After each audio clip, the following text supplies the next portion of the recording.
All right, welcome everyone. Thank you for coming. This is the Facebook Startup Panel. My name is Michael Huang and I'm on the Startup Partnerships team at Facebook. And we really focus on building relationships with startups globally and helping them optimize any integrations they have with Facebook platform, as well as helping them navigate the startup ecosystem more broadly. One of the ways we do that is a program called FbStart, which we'll talk a little bit about later. But it's our global program for startups where we offer up to $60,000 in free tools and services, as well as mentorship opportunities to connect with the Facebook team, so connecting with product managers as well as engineers and partnerships. I'm joined by three great panelists today from two different companies, and we're going to spend some time talking about their experiences building apps, growing startups and companies, as well as their experiences in the Brazilian startup ecosystem. We have Jacob Rosenblum from Emprego Legado, and then from Viap we have Daniel Silva and Alexandre Vieira. So to start, I would love to hear a little bit about each of our panelists, sort of who you are, where you're from, and what each of your companies do. So we can start here. Sure, thanks Michael. I'm Jacob Rosenblum. I'm CEO, co-founder of Emprego Legado. Emprego Legado is the largest mobile jobs platform in Brazil. We're focused on blue-collar jobs, so supermarkets, call center, industrial work, the kind of jobs where the user profile is much different. People are not active job seekers, and people really didn't have much of an online profile. So our tools are exclusively mobile. And everything from resume creation to job application to interview scheduling to sharing, all of this is done by mobile. We've been around for 3 years. I've been in Brazil for 8 years, and Latin America more broadly for 10, so can speak a bit more to the challenges of entrepreneurship here versus the US a little bit more forward. Yeah, hi, so I'm Daniel. I'm Mexican, but I've been living in Brazil for the past 12 years. And working with nightlife for the past 9 years. So, well, hi, I am Alexandre. I'm 25 years old, and I'm from São Paulo. I'm actually a lawyer. That's my degree, but I deviate from this path and started to work as an entrepreneur. And basically, Viap is like a solution to an environment, and this environment, we call it night entertainment. We actually ease the communication between people that are looking for entertainment and people that are offering entertainment, okay? So. Yeah, our platforms are only mobile. We started to introduce on web last year, and now we're about to introduce more web capabilities. But it's mostly mobile and since the beginning, and it's been going great. Great. So a lot of people have ideas of things that they want to build, startups they want to create. I imagine you guys all just started with a small idea at first. How did you come up with Viap and Emprego Legado, and how did you take that concept to a reality? Sure. So as I mentioned, I've been in Brazil for 8 years. I'm from Oregon originally, so an American expat living down here. Previously lived in Mexico City, and I guess as a foreigner coming to Brazil, one of the first things you notice about the labor pool here is that at the very base of the pyramid, so again, supermarket, restaurant work, call center, productivity levels are very, very low. So. Our first intuition when we started Emprego Legado, myself and my two co-founders, was to figure out exactly what's behind this problem between matching people and jobs in Brazil.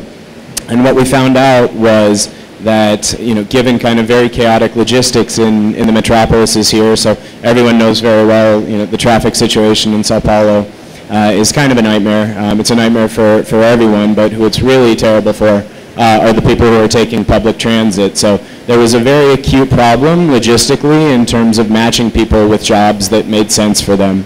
How did we get started? We had an intuition that geolocation services would be very important in the labor market. We spent a lot of time interviewing candidates, understanding what's your daily commute like. It was very common for people to tell us that they were spending 4 hours a day in traffic to do a minimum wage job.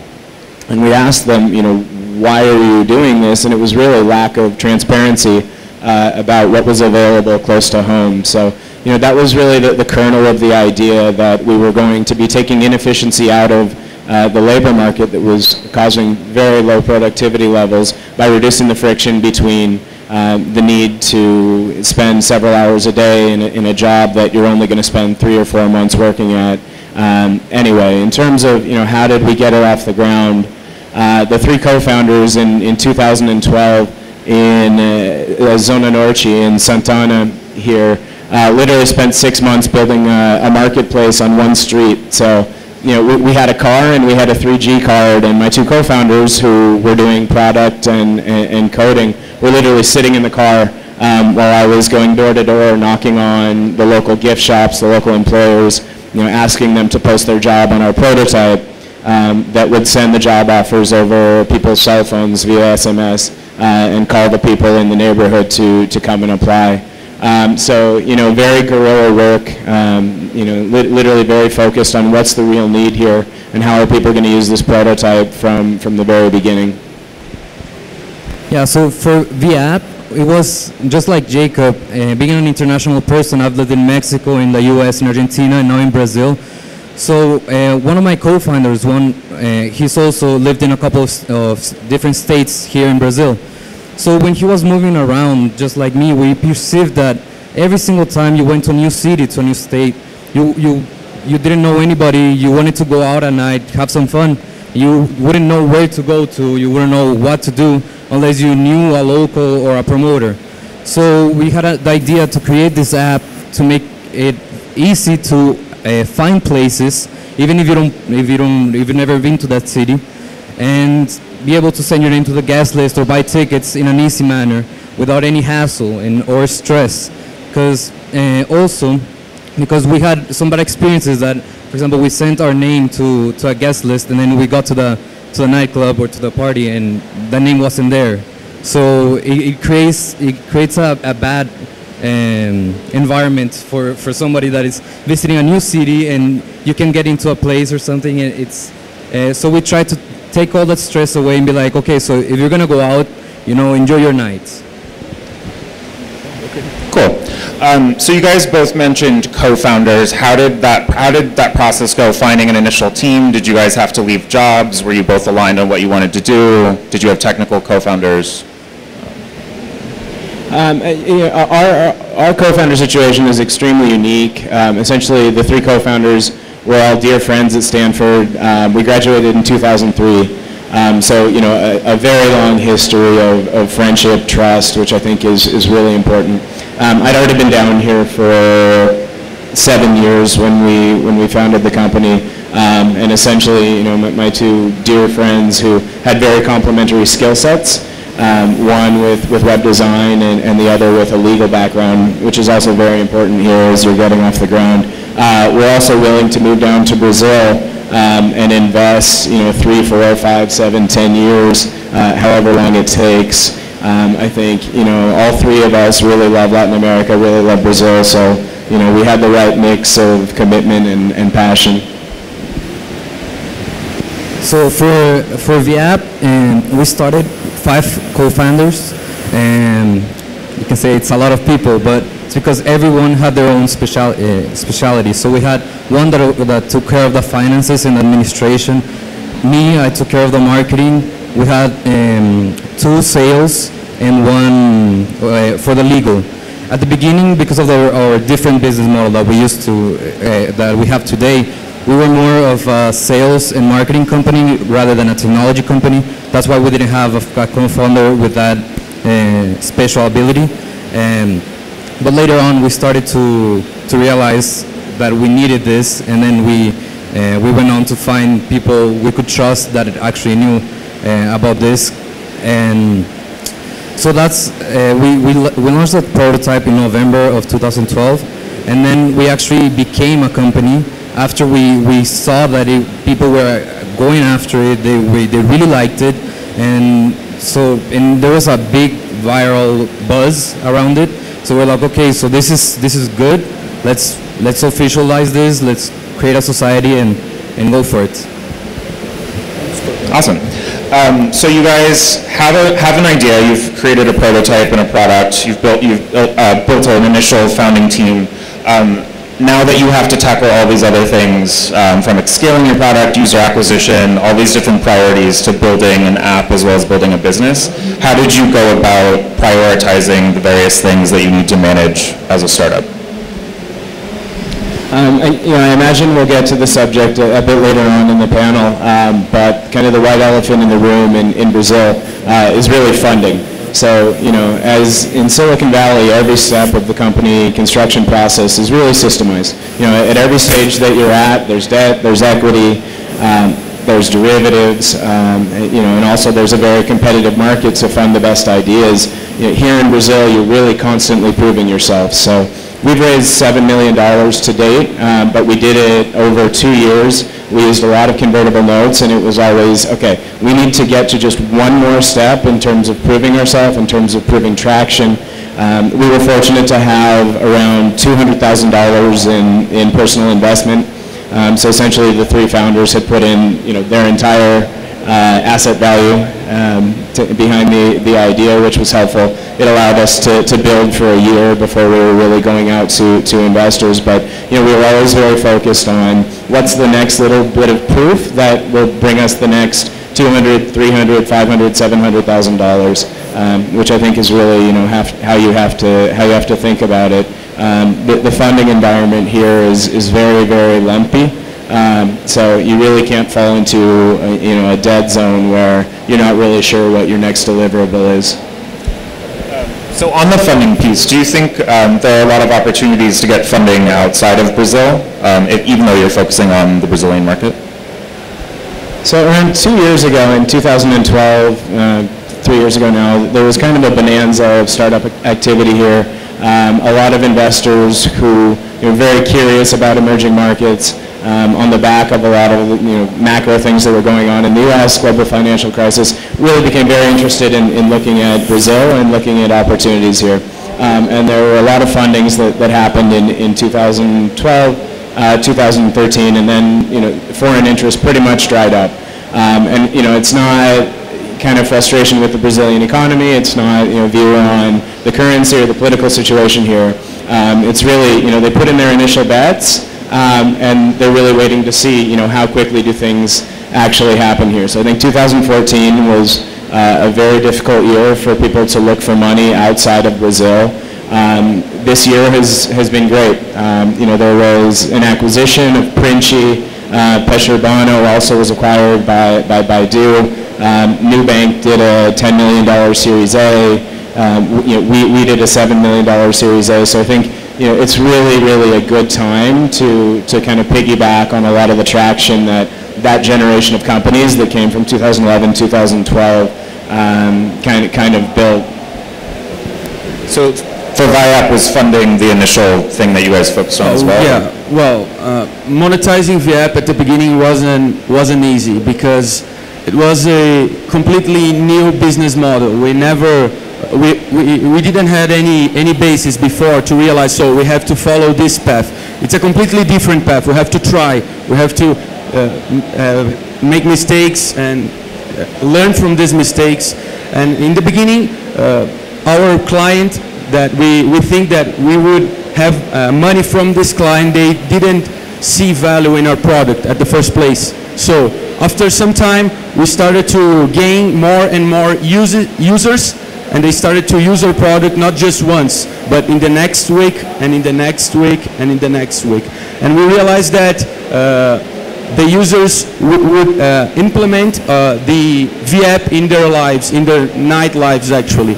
And when this started to happen, our clients, the owners of the bars, clubs, and parties, now they looked at us and they said, oh, now you guys are giving us something, you guys are giving us public. And from this time and on, we started to make money from the business.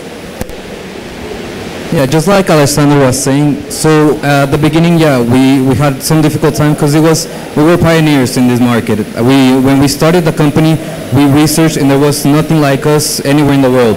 So there was a lot of skepticism from the business, from the nightclub owners. They were like, well, I don't know, I've never seen this. And so it was kind of hard to, implement our system, tell them like, look, it's going to make your lives easier, your clients' lives easier.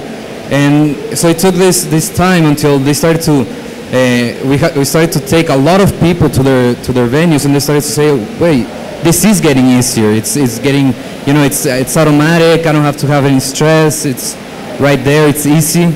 And the clients were also really happy with our product. That's when they started to say, okay, yeah, I want to work with you. And that was a tipping point. Then there were clients coming after us. Like we stopped having to be 100% proactive and actually the clients to seeking for us. That was very good. Cool.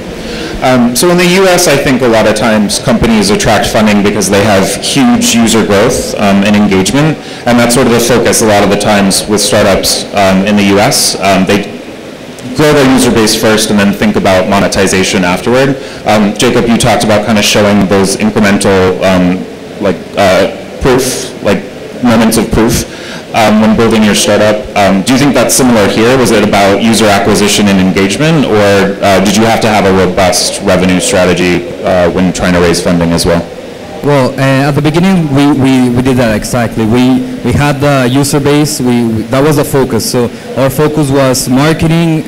We used Facebook ads a lot, and a lot of just talking, like telling people, oh, look, this is my app. And since it was new, like there was a lot of buzz around. So that's how we started to just get viral, and we used Facebook ads to help as well.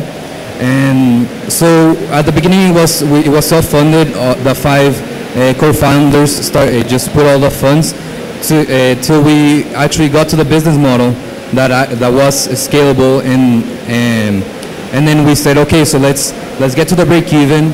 We passed the break even. It's like, okay, so let's just get to a size where my equity is going to be more valuable than if I do it right now. So we self-funded. It was around $200,000 in 2 years, but we already beat the break even, and we're going. Now we're in the stage that we actually want to go after some funding. Yeah, my view is a little different than Daniel's. I think, looking at the Brazilian investor community versus the U.S. international investor community, from the international perspective, there's a curiosity about what the actual exit opportunities are going to be here.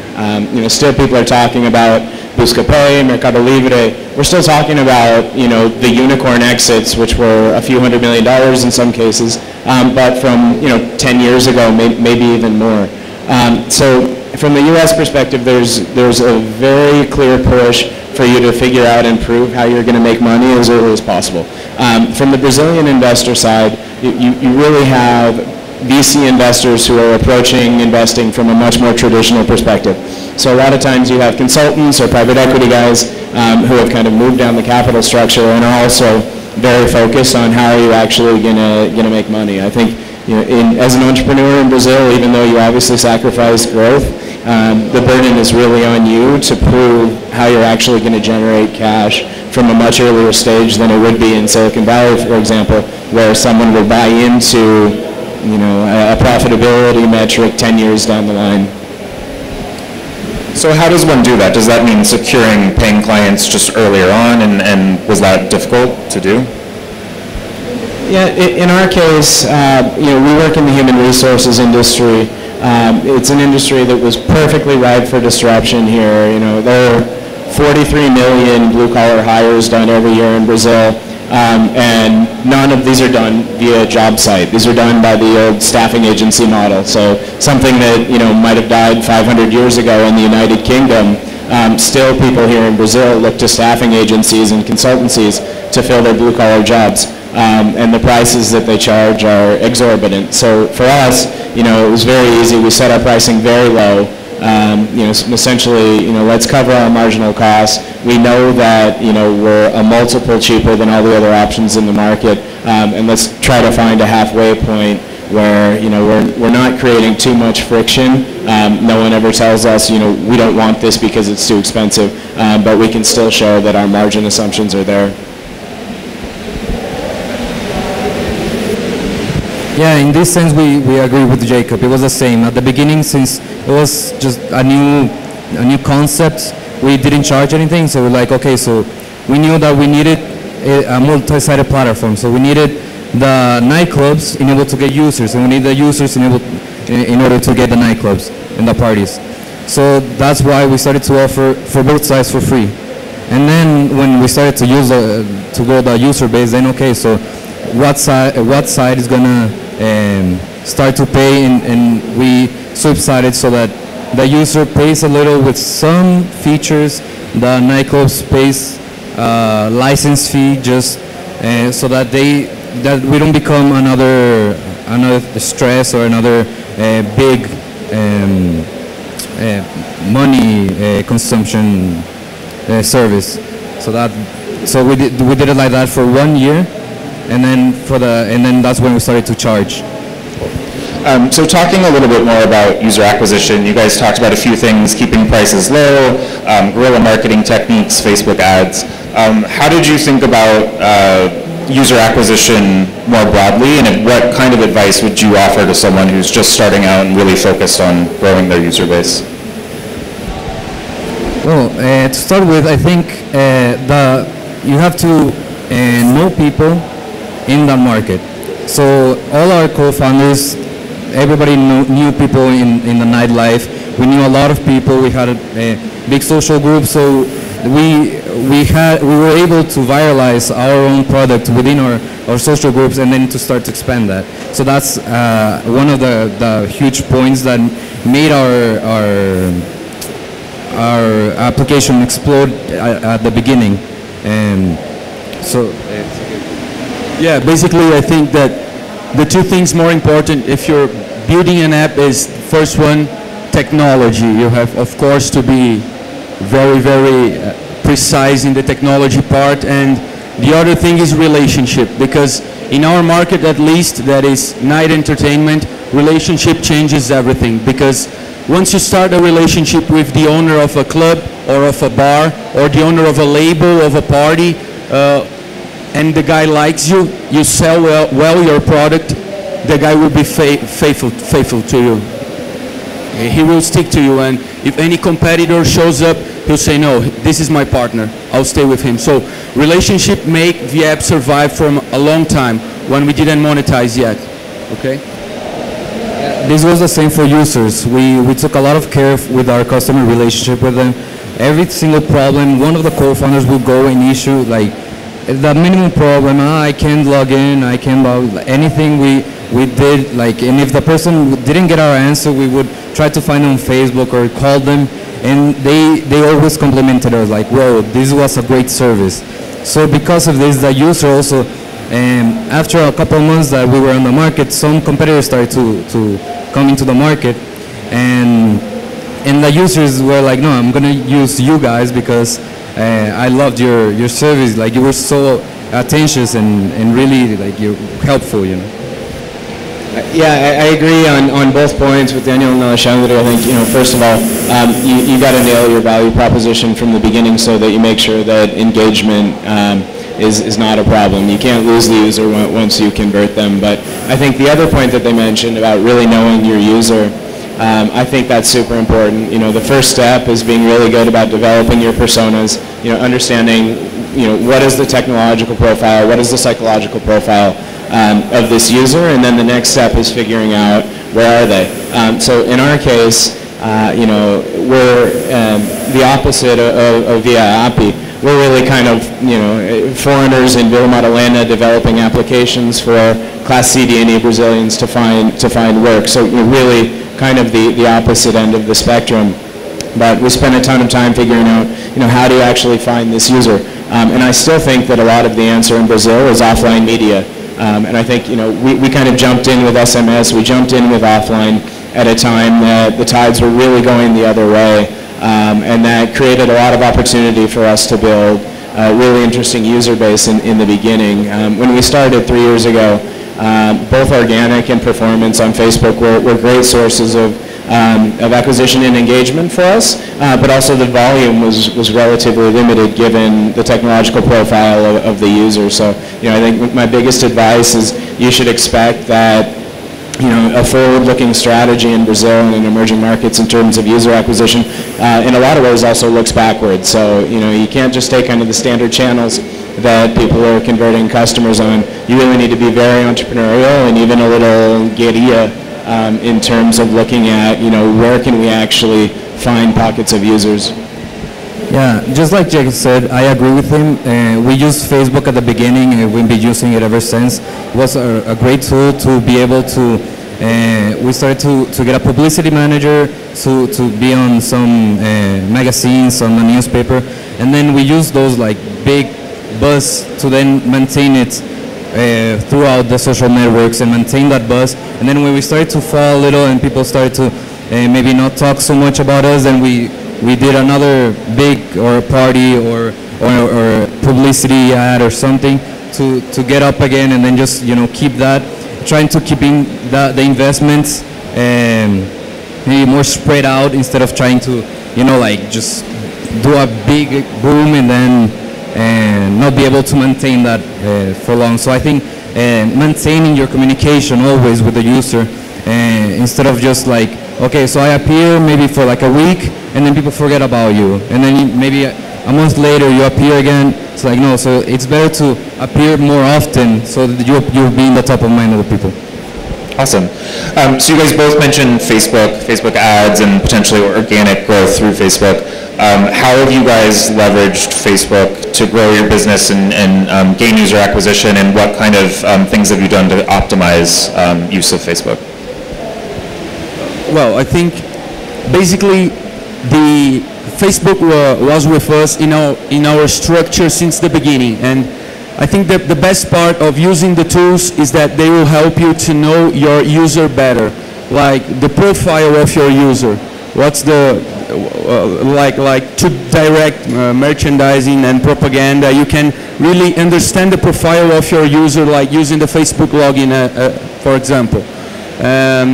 We are actually using now Parse as well. We are going to start using Parse from FbStart, and it's a very interesting tool because it gives you a lot of different possibilities to engage more with your user. So I think that the best part is Facebook being between the company and the user helps you understand better your user, and this is the best part. Yeah, and also just adding to what Alessandro said, so we had it since the beginning. Like we only had check-in on the app, and we saw that it was used, but it wasn't that helpful because nothing else on the app had Facebook.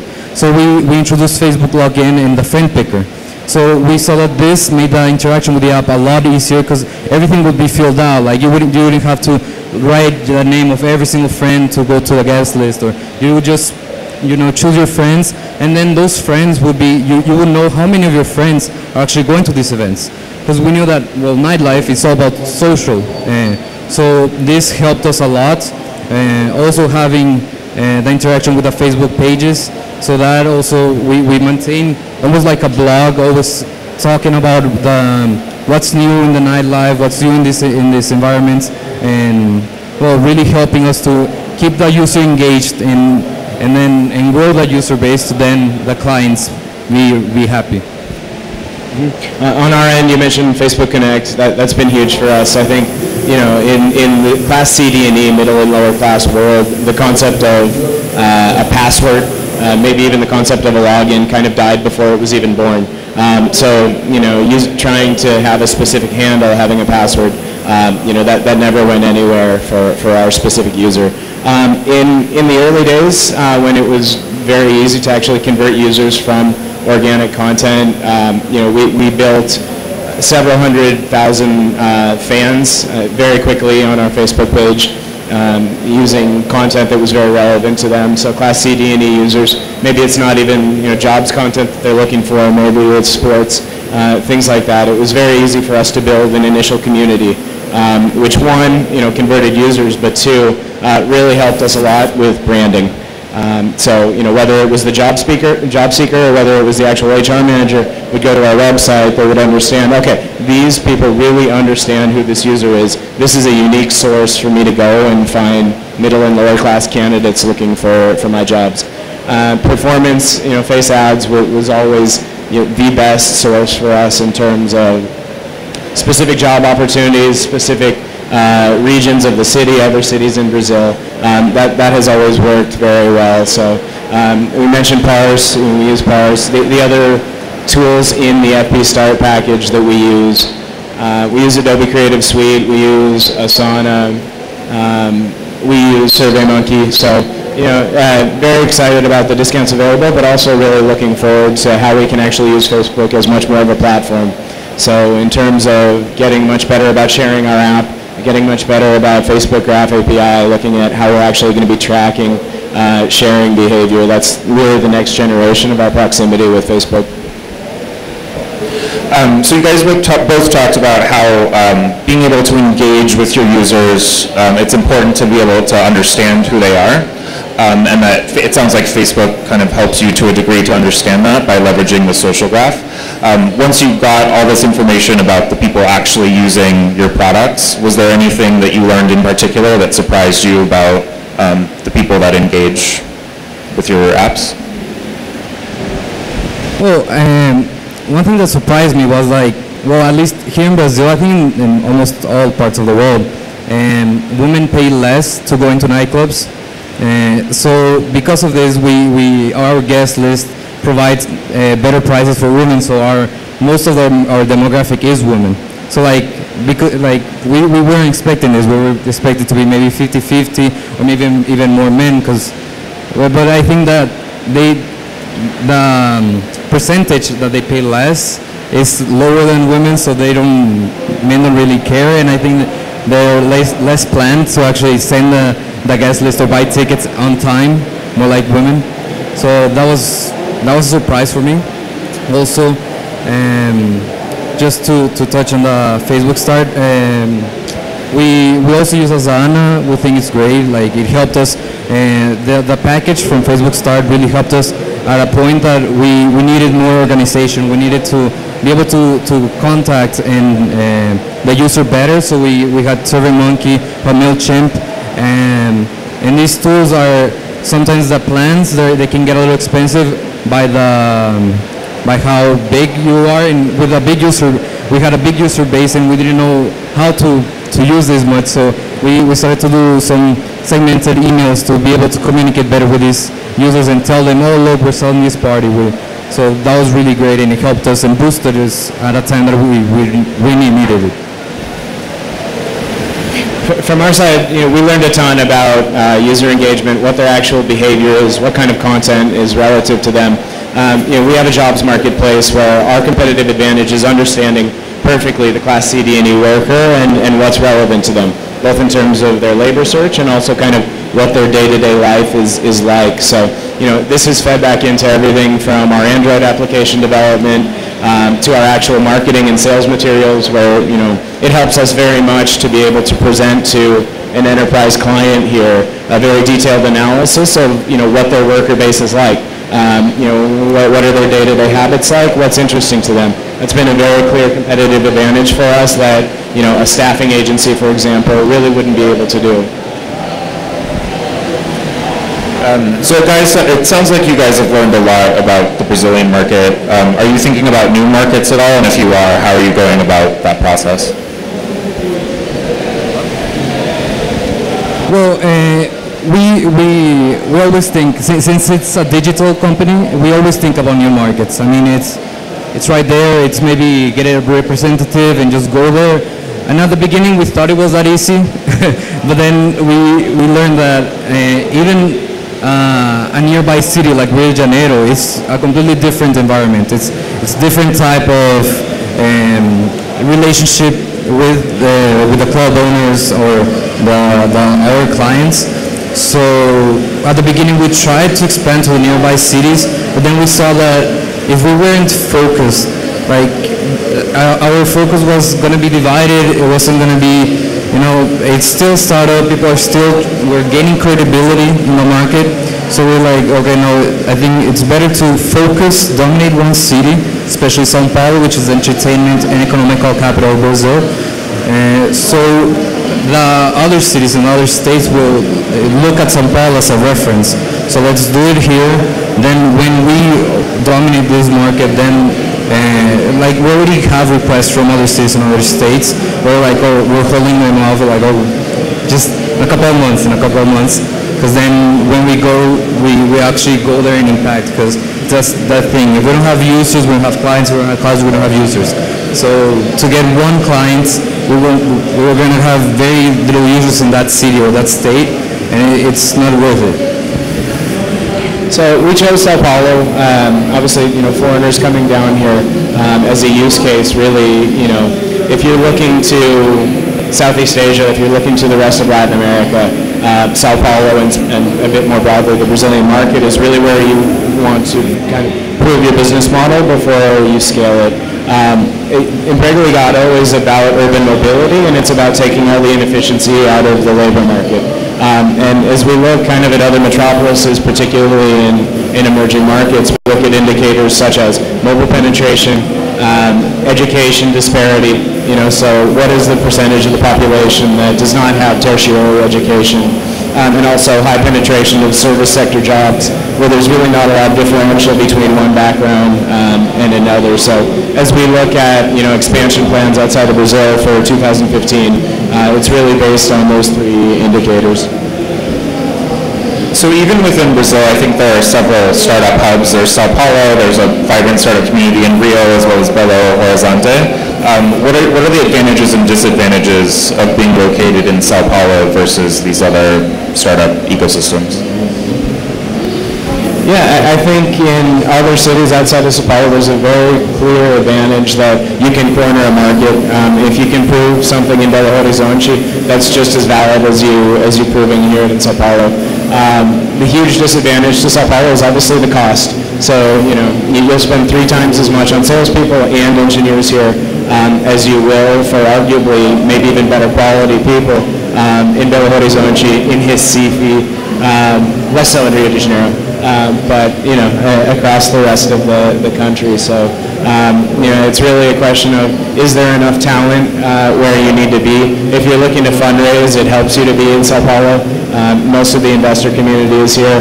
For us, focused on the services economy, we kind of had to be in Sao Paulo, but I would definitely encourage everyone to look very strongly at other cities to make a hub. Yeah, we completely we agree with Jacob. And in São Paulo, there's traffic, there's high tax, and everything for like developers, everything is more expensive than in other cities. So it's a risk. At the same time, you have bigger clients, you have more public, more users to get, and so it's a trade-off. Like at the beginning, it's harder, but I think on the long run, it compensates. What sort of advice would you give to someone who's trying to connect to sort of support infrastructure? So trying to find developers, trying to find lawyers. How does one sort of navigate that whole process? I think for us the best thing from all, we've been traumatized with third-party developers. So our advice is that look for like at least, I don't know, 5 companies, talk to them extensively about your project. What do you actually expect of this?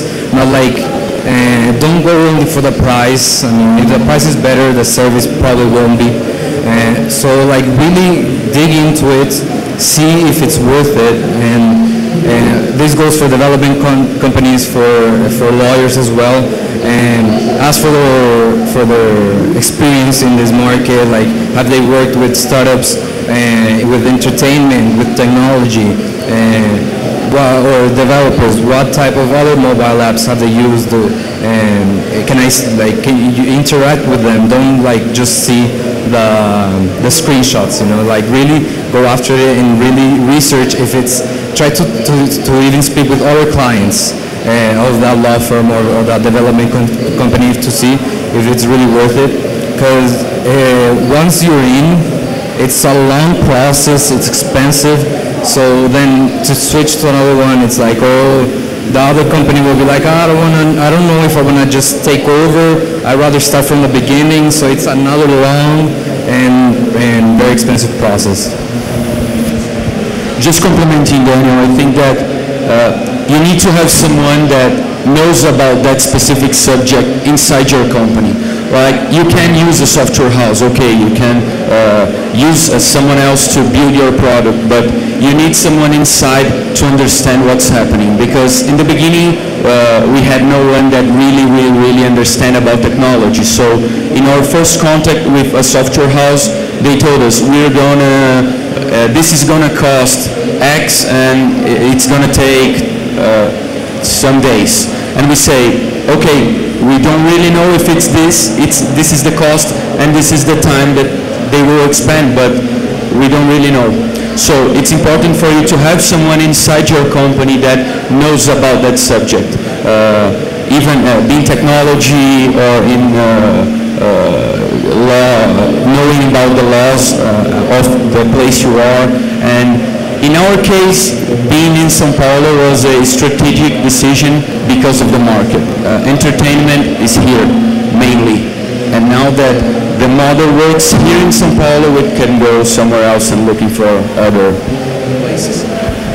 From my perspective, a mistake I see a lot of entrepreneurs here in Brazil make, and something that I think we certainly lost time to in the beginning is really the lack of defining both what and why you're looking for. So whether it's fundraising or whether it's looking for an accounting firm or legal help or hiring employees, whatever it might be, a lot of people kind of shoot in every direction and don't really play the numbers as well as they should in terms of a much more efficient process of figuring out what kind of advisor is going to be interested in my project, what kind of developer is going to be interested in my project. And the other piece about why is, there's so many cool projects out there, there's so many investors, it's just a huge marketplace, and people are really looking to support why you're doing something. So, in our case, we are able to compete with companies that have a lot more money than us in terms of hiring people, in terms of getting clients,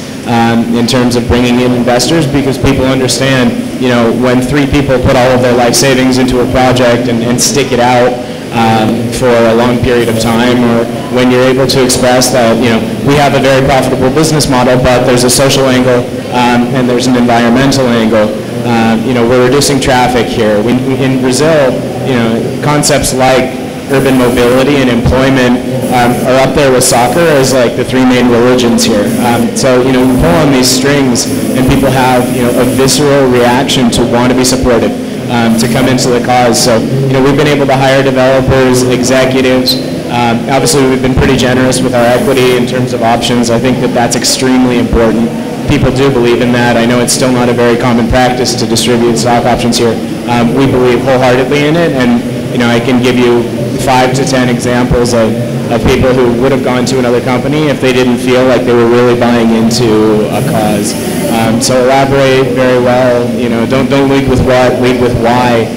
What's the point of your mission, and you'll be able to get, whether it's legal help or accounting help, or whether it's opening a bank account, people will give you reduced rates. They'll pay special attention to what you're trying to do. People will take a salary that you can afford rather than comparing you with the other company that's doing e-commerce X. Yeah, I think I agree with Jacob. I think that you have to be humble and tell them, like, okay, let's be realistic. I'm a startup. So, because sometimes they'll just put a price like any other big company, and then maybe your ego is like, oh yes, I can pay this, I'm gonna show them how big I am. But no, I mean, be humble and be like, I have priorities, like, is this really worth it? Like, look, I really wanna work with you, but this is my budget. How can we work this out? Like, maybe payment method, like, we do it like in a couple of payments, or maybe reduce it, maybe let's take the project and maybe reduce this, reduce that. So like really try to, like I said, like go in depth, negotiate, and yeah, because they'll always, especially law firms and development companies that they have the long run vision. They'll see like, okay, if I invest with them right now and give them a lower rate, I'll keep them for the long run, and then when they become a successful company, they'll be my clients. So it sounds like now that you've been through a lot of that, you know how to avoid the pitfalls. When you were getting set up with the process and finding vendors and services and building out a team and all this kind of stuff, do you have one regret that you wish you had done differently earlier in the process? Maybe it's hiring outside developers initially. Oh yeah, I was hiring outside developers, but not because of hiring the outside developers, but what Alexandre said. We didn't have one person that actually knew about this. So like, we said A, the development company understood B, and they gave C. So it was completely different from like what I said, what they understood. And so it's easier if you have somebody that you can actually go there and explain it in technical terms, so that they're speaking the same language basically. And that, especially for accounting, for legal, and for development. I think it's really important to, maybe it doesn't have to be a co-founder, but at least somebody you trust, an advisor, a mentor that you look for to be able to at least help you with those deficiencies. Because if not, I mean, you tell him, oh, in this app, can we change the bottom from the top to the bottom? You're like, oh, that's going to take me like a week and it's $1,000. And like, if you don't know anything about it, you'll be like, okay, maybe we do it a little less? But if you do know about it, then we're like, dude, come on, you can do that in 5 minutes. I mean, like, seriously. I think this exactly what I was going to say. Mentor, I think if I have a regret, is to have a mentor since the beginning of the process. Because in a lot of times we looked at each other and think, well, we don't know how to solve this problem. It would be nice to have someone that has been in this path from a long time ago. So I think this is, and you have to be humble to have a mentor and to listen to the mentor. And sometimes when you want something and you think this is the right path, you know, okay, he's more experienced than me, so I will respect his decision. I think this is the more important. I really like Alexandre's answer. I think having someone who's been through this before, having a mentor early on is really important. Perhaps I'm a more stubborn individual than most, but I also think that there's really no excuse for you learning something by making the mistake yourself. I think that certainly people can provide direction and counseling, but it's no substitute for you actually pushing an assumption, validating it, failing it, killing it, and moving on. So, my piece of advice is, we're in our 3rd year. We've raised a good amount of money. We've got a great support network around us, and I think, looking backwards, it's very easy to say, half of those mistakes I would never make again, or maybe even close to 2/3 of them. But you really had to make them along the way. What I would encourage people to do is to really approach, every assumption that you have about your user, about your product, about your pricing model, about fundraising ability, all of those things. Until you've disproven it, you have to be 150% confident in it, and make sure that you have a clear plan to test everything. And then, don't be lazy at all whatsoever. I think that this is right. Either it's right or it's not. And until you've proven it wrong, you're betting all in on it. So really shorten the iteration cycle between how fast you're actually validating your assumptions, because the one thing that you really don't have is time. And here in Brazil, everything is going to take much longer than perhaps in Silicon Valley anyway. So if you get caught in a cycle of uncertainty about what you're trying to prove, you can't lose years to not learning as fast as you possibly can. Cool. What is your guys' biggest challenge and biggest opportunity this year? Our biggest opportunity and our biggest challenge is that we just completed a merge, actually last week. So it's been crazy. I mean, in a good way. It just this past few weeks, it took about 6 months to complete. But the first few weeks, they've been really, getting to know the new company. They getting to know us. Like we talk about what are going to be the future projects. So I guess that challenge at this moment for us is that how we prioritize their pipeline and their projects with ours. How are the two platforms going to meet? How are they going to interact? And how are we going to sell this? Are we going to sell this together only, separate? How are we going to market this? Because now we have one more piece of the chain. So this is the biggest challenge. Like how we're going to really, put both business models together and be able to scale this up to all Brazil and maybe the world. And also being the biggest opportunity there to, experience, get all their clients, they get our clients, and all their knowledge. They have 10 years, this company, so we have 2 years, so they have a lot of knowledge, we have a lot of mobile knowledge, so how we share this. Yeah, and they have technology inside the company, so we're not having problems anymore by hiring software houses, right? So I think that what Daniel was saying, that basically this event that happened with our company is both challenging and the opportunity, because when you merge with a different company, like billions of doors open to you, billions of possibilities, and in our process, our company basically get the user in his sofa at his house and show him what's going on tonight, what you want to do tonight. And it takes the user until the door of the club. From the door inside, it's a total blackout. We didn't know what happened. And this company we were merging with, they took care of this part inside the club, managing the user consumption during his night. So by doing this merger, we're now taking care of the whole process. So we're having many more possibilities. I think this is the best opportunity we have in this year.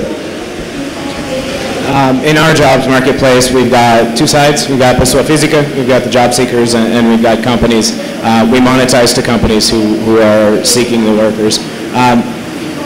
Reaching candidates, is always a difficulty, finding them, but converting them has never been a difficulty. We focus from the very beginning on having the absolute most simple interfaces possible, and really nailing the way that middle and lower class users use mobile technology. So that's not an issue for us. What is an issue, and it's also the huge opportunity, is B2B in Brazil. It's in its early stages. On-demand cloud solutions are still sold in an on-premise manner. So essentially, you have to have a high-touch, expensive salesperson to go in to an enterprise to do a pilot, to convince all the different areas of the enterprise to buy in, and that's like 6 months to a year. So that kind of works in Silicon Valley. Every day it's less relevant, but here in Brazil, where the ticket size is a fraction of an enterprise sale that you're going to make in the Valley, and naturally things take much longer anyway. That kind of working capital cycle between you're trying to prove traction, and it just takes so long to get the actual traction inside the company, is a problem. That said, we're teaching people how to buy things. We're teaching the human resources department how to buy things. So it's both an opportunity and a challenge for us, but it's our huge priority this year in figuring out how to reduce that sales cycle and how to actually get more sales velocity. All right, final question. So a lot of people in the room are building things, or they're looking for opportunities to build things. Where do you see the Brazilian market going? And as a result, where do you think the most opportunities lie? What should people be building or working on? Well, I think the Brazilian market right now needs optimization of what's in place. So for example, take Easy Taxi for an example. They're a great startup that maybe is reducing traffic. It's making easier to be able to go places in São Paulo without having to take your car. So I think the biggest opportunity is technology and this maybe how to optimize existing processes. But it can be anywhere. I mean, we found this at the nightclubs, but maybe there's something like just one day you're finding yourself and questioning and being like, this could be better. Like, why is this like this? Like, you just have to think like in really question, like, why does this actually work like this? Does it have to work like this? Can it be better? Can it be worse? Like, so and try to defy this, and maybe then like work something, and especially in technology and mobile. I mean, it's just growing, expanding so much. Everybody now has, I think in Brazil, the average is like 2.5 cell phones per person. So it's a lot. The internet coverage is also expanding a lot. The interconnectivity, globalization is growing so much in Brazil that it's a huge. Like if I could, I would go back to college and study engineering and be able to program, at least to get started. Well, I think that the lack of infrastructure in Brazil gives us possibilities, gives us opportunities, and this is, I think, exactly what Daniel is trying to say, that we have in different markets here in Brazil problems in communication. We identified a problem in communication in the night entertainment between who's looking for entertainment and who's offering entertainment. Basically, we ease this communication, we make it better, creating interactions, and I think you can do this in many other markets. That's the objective. I think another approach to really saying the same thing here is Brazil and emerging markets, broadly speaking, but focusing here, it's really an entrepreneurial bonanza, right? So you have the large majority of the population who never had an online presence.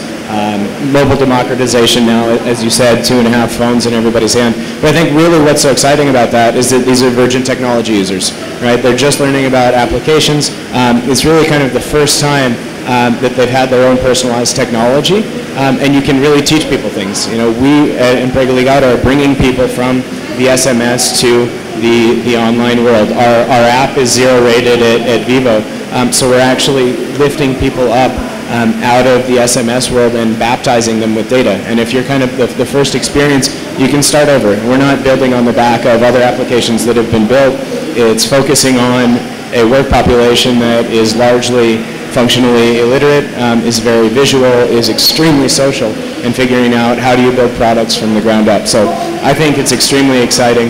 I think that the biggest opportunity, I'm glad we actually started talking about Easy Taxi here. Easy Taxi, 99 taxis, Uber. What's amazing is that it was a new way to use technology to disrupt an extremely old industry.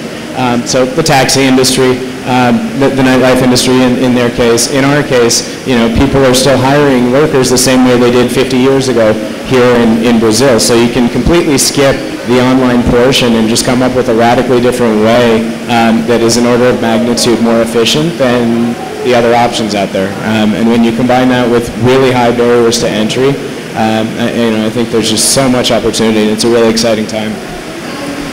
Great, so I think we'll end there. Thank you to our panelists for your fantastic insight. Thank you to everyone for listening in. Definitely check out FbStart at FbStart.com. A bunch of people from Facebook will be at our lounge as well, so if you're interested in learning more about FbStart or how we work with startups, definitely feel free to stop by. Thanks, everyone. Thank you, Michael.